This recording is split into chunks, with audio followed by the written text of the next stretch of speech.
People on the internet have been talking about how SGA has been, I guess, killing the game of basketball recently, where he's foul baiting and getting other calls that other people aren't in the Facts. playoffs. He's leading the league in most playoff free throws attempted in the playoffs right now, and people are complaining about the type of calls that he's getting. I want to hear you guys' opinion on that, if he's hurting the NBA right now Well, as a let me I start off think by he's a saying. cancer to the NBA. No, I'm kidding. product. Let me start off by saying you can't be blaming Shea. You got to blame the refs because if they don't make Facts. those calls, like he's not going to be fishing for them. I don't think with him, like the one thing I'll say about him, he doesn't stay to complain about a call. Like he does try to sell it and he flops, but I don't see him do the Luca thing where he literally takes a whole playoff to complain to the ref. You know, so Bro. I feel like people are being a little too harsh on him. And I said this on Twitter too. I know Gabe saw this. We literally had an MVP 2 years ago who was even more shameless with the Word. flops. I got some stats here for you, okay?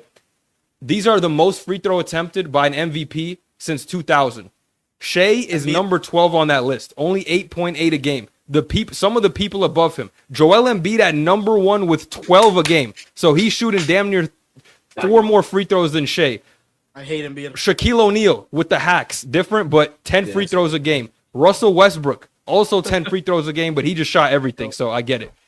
LeBron James twice, Giannis, James Harden. We all know about James Harden's MVP season. He attempted more free throws than him. So I say all that to say that, yes, I get the frustration. It's not fun to watch at times, and especially when it's like, oh, my God, he touched Shea's aura and they call a foul. But at the same time, there's been worse, more egregious foul baiters in NBA history. I feel like anytime any foul baiter gets any type of notoriety, we see the same thing with Jalen Brunson. He's not winning MVP, but like every time he does it, oh my God, it's just outrage. Jalen Brunson is actually worse, though. I'll say that. I probably will say he's a little worse. But For again, me, at the end of the day, it's like, bro, people do this all the time, and it's just selective hate at this point. You know what I mean? Like, we got to stop it. And if you're going to direct hate on anybody, it's got to be the refs. Because I've seen moments in certain games where they don't give Luka the call or they don't give Jokic the call, and they just stop complaining and bitching about it. So I think if anyone's at fault, it's the ref. That's what I got to say about the foul baiting. I just want to say, like, stop this. I just want to say, like, for me, I told this because we had a chat in our group chat with Devin about it. And it's just like, it's not even the volume for me, because I agree, like, the volume isn't that insane this year. But it's just like watching, it's just like the type of fouls. Like, so I agree with you, it's the ref's fault. Because, like, do you literally watch, like, and I was telling Hassan, this is what I was going to get into before we even started potting. And they were like, oh, let's save it for the pod. But it's just like, he gets marginal contact fouls. You know what I mean? And it's like, it's bothersome. The aura. Yeah, it's bothersome because, like, when you think about other people who just, you know what I mean? Like, and I brought up Braun for this reason because he's just, like, the most notable one. But it's just, like, so many people get touched, you know what I mean? So much to the point. And this is, like, if they were to get called, like, that same, like, marginal level of touch. Like, the one, he threw up a floater, like, at the end of this game. And he came down and, like, the ball's already in the air, right? He comes down and Rudy Gobert's just right here, like, ready to box out. And his elbow, like, touches him, and he falls to the floor, and it's like, foul. And it's just like, bro, like, it's just like, dude, like, you literally, like, SGA floated into him, you know what I mean? And Rudy's there for the box out. And it's just, they just call foul. And it's just like, dude, how can you justify, like, how can these refs even justify some of these calls? Because it's just like, there's technically contact, but it's just like, if you want to go between marginal and it affecting stuff, like, so many of his calls seem very marginal. You know what I mean?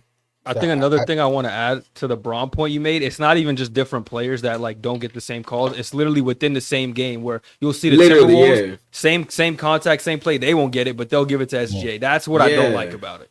No, I think it is. Like, I think it's play style. Like, the key thing is play style.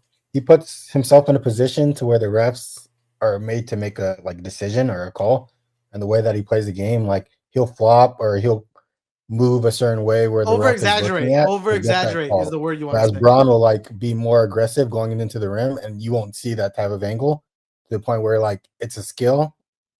If you get what I'm trying to say, to where the way you play basketball, you'll get that call. But he get Oscar. Kobe Harden level. Like, it's a foul, but he puts himself in that position for the refs. He puts pressure on the refs to make that call because of what they see and how he contorts his body to get that call. Whereas Braun will just be like brute force running fast as hell to the rim, and they won't give him that call. Yeah, Braun just yells. Yeah, but that's just like dumb. He doesn't. That's the game. You know what I mean?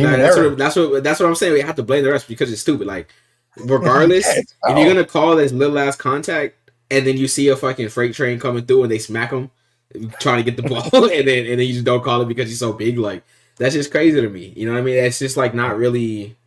You know, if you want to talk about accolades, you want to talk about stats and all that stuff, like it skews the game. And my biggest point that I've seen, I think somebody on Twitter is just like, once they start calling ticky-tack ass fouls for SGA, you literally have to change how you defend them. You know what I mean? The same, it's not to the effect of the Harden these, you know what I mean? But it's the same concept. You know what I mean? Like, you have to change how you even play regular defense because they're calling such marginal contact on SGA. You know what I mean? So I think that, and it will lead to him having more open shots than he normally would if they weren't calling them little shits. You know what I mean? So it's just kind of annoying, and it doesn't. I don't want to take anything away from SGA, but it makes it hard for me to like. I think he obviously is nice. He's a fucking in the NBA. He's the MVP. You know what I mean? He's an insane basketball player. But it's just like it makes it hard for me to want to root for him and enjoy watching him play. Like when that's what I'm seeing. You know what I mean? Yeah. I can agree with the sentiment that it's skilled, but it's just also like Omari said, it's just not fun to watch. You know, because you got to respect the. Not everybody could do it because if they could, they'd be doing it. They would, yeah. Again, like with the refs, like I think the refs, Adam Silver just got to be like, yo, you either got to let them play, or if you're gonna call it, we're gonna have a fucking free throw off because it can't just be like when the Thunder are on the other end of the court, it's like you can't touch him. But the Timberwolves, Anthony Edwards driving downhill, it don't, you know, he doesn't get haymakers. Yeah, you're gonna get a different whistle just because of how they play the game of basketball. It's all play style. Like it kind of back to Omari's Harden point of like the arms behind your back. Like the foul baiting is totally different compared to how like James Harden does it. Like Harden, the reason they did it because Harden was hooking. Yeah, he's like, a hook demon. SGA will literally like trying to throw his body at you. SGA does it too, but not as much. Yeah, that's why Jaden McDaniels pushed him. Yeah. SGA just does like rag. He was mad that he was hooking his arms. He'll like throw his body at you like in a certain way to get the call, and it's like slower pace helps you get that call. And then you're scared for a free throw, then he just gets a midi. Like it's hard. I think Denver played him pretty well. He wasn't getting to the line a lot with Denver because of the zone that they played. They trapped him pretty well, so he wasn't getting his dribbles in. But the way that the Timberwolves are playing him, they're putting him 1-on-1, and like Gobert's set to help, and Gobert's getting put on an island just to get the foul call. You know, literally, as soon as they start calling those fouls, that's when you see they take like a step off. He drives, and that's literally an easy sidestep midi. Like exactly 100% of the time. You know, if they're one step back, that's a sidestep midi every single time. Yeah, like. If I'm the ref, if I want to send a message next, like the first agree, even if it's like an obvious foul call, I'm not calling it and I'm staring him straight in the eyes, like you're not getting that today, just so he knows like he can't be pulling that stuff, you know? Yeah. He averaged 2 free throws while I was a fucking ref. To be honest, this is gonna sound weird because like I've always been like a thing, but I think there's no problem with what he's doing. To be honest, I think it's totally fine. I think it's fully this guy's on the refs job. No, I'm not. I swear. I fully think like what he's doing is actually first of all very difficult because like you said earlier, if it was easy, everyone would do it. That's first of all. Second of all, Hassan said this too. I'm gonna use Hassan's words. He puts his body and his position in front of where he needs to be for the refs. So that way, even if like let's say they don't call like 2 or 3 of them, he's doing it like 10, 15 times. That maybe they'll call 7 of them, you know, like 8 of them. So he's gonna be at the line a lot of the times. So like, I don't know. You gotta play like the Nuggets, you gotta play zone, or you gotta kind of bump him out of those spots. But yeah, I think what he's doing is fully 100% normal. It's ethical hoops too. It's ethical. I think it's normal. Well, I do like that he doesn't like complain as much as like Jalen Brunson or Luka, like if they're not getting a call or Jokic. So that's the ethical part of it. And also like I think foul baiting is a skill, so I commend foul baiting.